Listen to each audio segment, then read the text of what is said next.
हरियाणा की 10 लोकसभा सीटों पर संभावित प्रत्याशियों की सूची। बीजेपी, कांग्रेस, आम आदमी पार्टी के किस नेता को कहां से लड़वाया जाएगा लोकसभा चुनाव। ध्यान से शुरू से अंत तक इस वीडियो को देखिएगा। कमेंट करके जरूर बताइएगा कि हरियाणा में किस पार्टी को कितनी सीट आएगी। आपके कमेंट सर्वे के आधार पर पिक किए जाएंगे। साफ साफ शब्दों में ज्यादा से ज्यादा कमेंट कीजिएगा। सबसे पहले हिसार लोकसभा की बात करते हैं। रोचक सीट है, वोट सीट तय है। यहां से कांग्रेस पार्टी की तरफ से जयप्रकाश उर्फ जेपी का नाम फाइनल है। हालांकि कांग्रेस विकल्प के तौर पर चंद्र प्रकाश का नाम भी एडिशनल नाम के तहत रख रही है।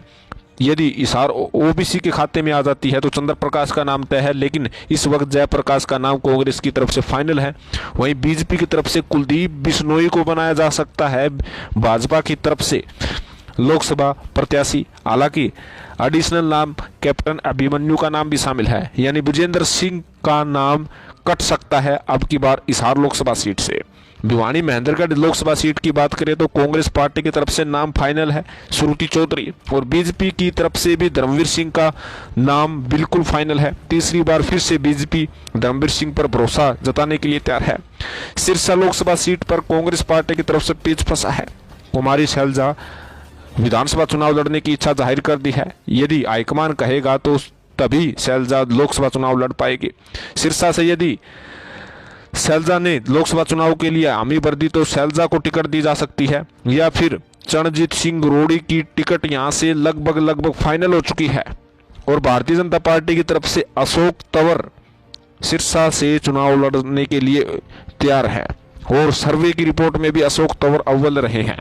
अंबाला की बात करें तो अंबाला से शैलजा का नाम चल रहा है, लेकिन सिरसा और अंबाला में से किसी एक सीट पर शैलजा चुनाव लड़ सकती है, क्योंकि महिला कोटे से भी जो है कांग्रेस और बीजेपी को अपने उम्मीदवार उतारने होंगे। तो कांग्रेस पार्टी शैलजा को या तो सिरसा से चुनाव लड़वाएगी या अंबाला से लड़वाएगी, लेकिन अंबाला में वरुण मुलाना का नाम भी शामिल है।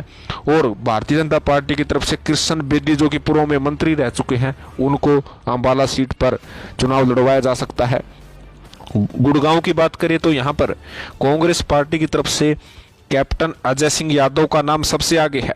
हालांकि विकल्प के तौर पर राव दान सिंह का नाम भी रखा गया है, लेकिन कैप्टन अजय सिंह यादव उनसे मजबूत है। भारतीय जनता पार्टी की तरफ से राव इंद्रजीत सिंह का नाम फाइनल है। फरीदाबाद की बात करें तो ललित नागर यहाँ पर मजबूत कैंडिडेट कांग्रेस पार्टी की तरफ से हैं। हालांकि कर्ण दलाल भी यहाँ पर जो है चुनाव लड़ने की इच्छा जाहिर कर रहे हैं, लेकिन ललित नागर उनसे मजबूत है।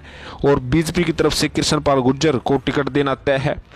करनाल की तरफ से करनाल लोकसभा सीट की बात करते हैं। संजय भाटिया को बीजेपी की तरफ से टिकट दी जा सकती है। जी हां, संजय भाटिया को बीजेपी की तरफ से, वहीं कांग्रेस की तरफ से कुलदीप शर्मा का नाम तय है।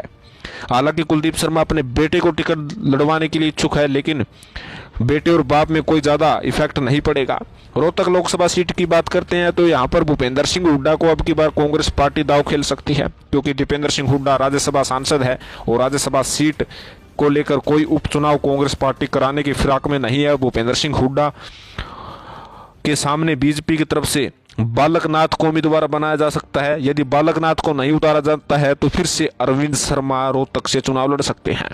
सोनीपत की बात करें तो यहाँ पर कांग्रेस पार्टी की तरफ से जगबीर मलिक उम्मीदवार होंगे, तो बीजेपी की तरफ से योगेश्वर दत्त पर बीजेपी दाव खेल सकती है, यानी कि वर्तमान में जो सांसद है उनकी टिकट भारतीय जनता पार्टी काट सकती है।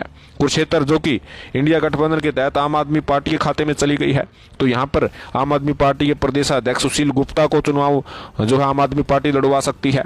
और बीजेपी की तरफ से नायाब सैनी को फिर से मौका जो है दिया जा सकता है। तो ये थे संभावित प्रत्याशियों की सूची।